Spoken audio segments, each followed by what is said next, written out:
Hi friends, ಆಲೂಗೆಡ್ಡೆ ಪಲ್ಯ ಈಸಿಯಾಗಿ ಹೇಗೆ ಮಾಡ್ಕೊಳ್ಳೋದು ಅಂತ ನೋಡೋಣ. ಇದೊಂದೆಲ್ಲ ಕಾಲು ಗಂಟೆಲೆಲ್ಲ ಮಾಡ್ಕೊಳ್ಬೋದು. ಇದನ್ನು ಸಿಪ್ಪೆ ತೆಗಿಬೇಕು.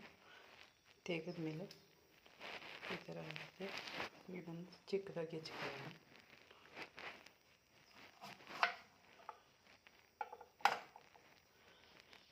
ಚಿಕ್ಕದಾಗಿ ಇದಕ್ಕೆ ಹೆಚ್ಚಿಕೊಳ್ಳೋಣ.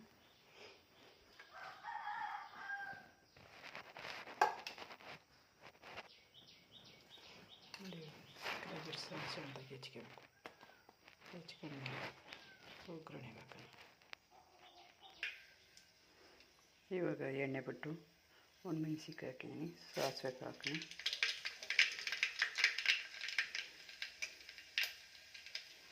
ಇದು ಕರಿಬೇವು, ಈರುಳ್ಳಿ, ಹಸಿಮೆಣಸಿನ್ಕಾಯಿ.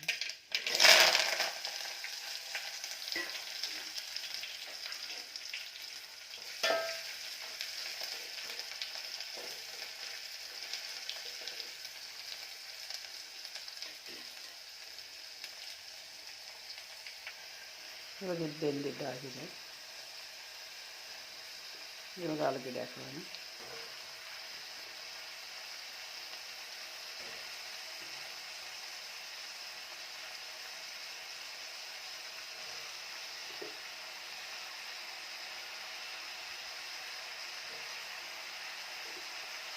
ಸ್ವಲ್ಪ ಇದು ಫ್ರೈ ಮಾಡೋಣ. ಸ್ವಲ್ಪ ಅದು ಹಸಿ ವಾಸನೆ ಹೋಗ್ಬೋದು. ಸ್ವಲ್ಪ ಫ್ರೈ ಮಾಡ್ಕೊಬೇಕು.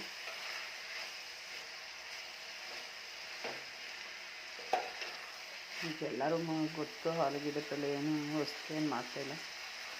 ಅದೇ ಸ್ವಲ್ಪ ಈಸಿಯಾಗುತ್ತೆ ಅನ್ನೋ ಒಂದು ಉದ್ದೇಶಕ್ಕೆ ಈ ವಿಡಿಯೋ ಮಾಡ್ತಾಯಿದ್ದೀನಿ.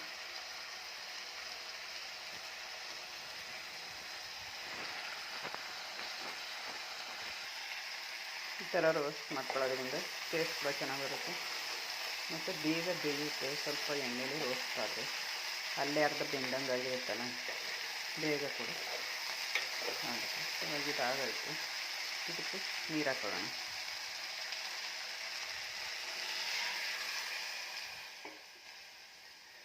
ಇವಾಗ ಬೇಯೋದಕ್ಕೆ ಸ್ವಲ್ಪ ಸಾಲ್ಟ್ ಹಾಕೊಳ್ಳೋಣ. ಇದೀಗ ಒಂದು 5ರಿಂದ 10 ನಿಮಿಷ ಬೇಯಲಿ. ಮುಚ್ಚಿ ಬೇಯಿಸಬೇಕು. ಇವಾಗ ಬೆಂದಿದ್ದಾಗಿದೆ ನೋಡಿ. ನೀರೆಲ್ಲ ಸುಂಡೋವರೆಗೂ ಬೇಯಿಸಬೇಕು. ಇವಾಗ ಬೆಂದೈತಿ ಚೆನ್ನಾಗಿ. ಉಪ್ಪು ಹಾಕಿದ್ದೀನಲ್ಲ, ಇವಾಗ ಸ್ವಲ್ಪ ಅರಶಿನ ಪುಡಿ ಹಾಕೊಳ್ಳೋಣ. ಬೇಕು ಅಂತ ಹಾಕೋಬೋದು, ಇಲ್ಲ ಅಂದರೆ ಬೇಡ.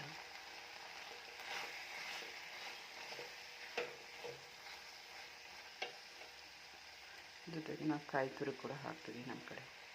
ನೀವು ಕೂಡ ಬೇಕು ಅಂತ ಹಾಕ್ತೀವಿ, ಬೇಡ ಸ್ಕಿಪ್ ಮಾಡ್ಬೋದು.